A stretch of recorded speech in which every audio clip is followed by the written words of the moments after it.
ఆమె అడవి గుండా వెళుతున్నప్పుడు ఆమె పాదాల క్రింద ఆకుల చప్పుడు మాత్రమే నిశ్శబ్దాన్ని బద్దలు కొట్టింది. చెట్లు ఆమె పైన ఉన్నాయి, వాటి కొమ్మలు పచ్చని పందిరిలో కలిసిపోయాయి. ఇక్కడే ఆమె అతనిని కలుసుకుంది, అక్కడ వారి ప్రేమ అడవి పువ్వుల మధ్య వికసించింది. కాని ఇప్పుడు వారు కలిసి గడిపిన జ్ఞాపకాలు ద్రోహం యొక్క చేదు రుచితో కలుషితమయ్యాయి. అతను ఆమెను ఎప్పటికీ ప్రేమిస్తానని, మందపాటి మరియు సన్నగా ఆమె పక్కన నిలబడతానని వాగ్దానం చేశాడు. కాని చివరికి అతను ఆమెను మరొకరి కోసం విడిచిపెట్టాడు.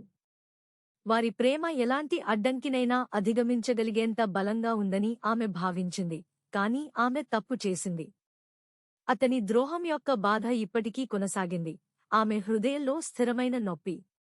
ఆమె అడవి అందంలో ఓదార్పు కోసం ముందుకు సాగాలని ప్రయత్నించింది, కాని ప్రయోజనం లేదు. చెట్లు అతని పేరు గుసగుసలాడేలా అనిపించాయి, గాలివారి నవ్వుల ప్రతిధ్వనులను మోసుకొస్తుంది. ఆమె పగిలిపోయిన తన హృదయపు ముక్కలను ఎలా తీయాలో తెలియక ఒంటరిగా భావించింది. కాని ఆమె నడుస్తూనే అడవి ఆమెపై మాయాజాలం చేయడం ప్రారంభించింది. సూర్యుడు చెట్లలోంచి వడపోశాడు, నేలమీద నీడలు కమ్ముకున్నాడు. దూరం నుండి ప్రవహించే శబ్దం, దాని సున్నితమైన రాగం ఆమె ఆత్మను శాంతింపజేస్తుంది. ఆమె తనలో శాంతి అనుభూతిని పొందింది, చాలా కాలంగా ఆమె అనుభవించని ఆశ. బహుశా ఆమె మళ్లీ ప్రేమించడం, మళ్లీ విశ్వసించడం నేర్చుకోవచ్చు.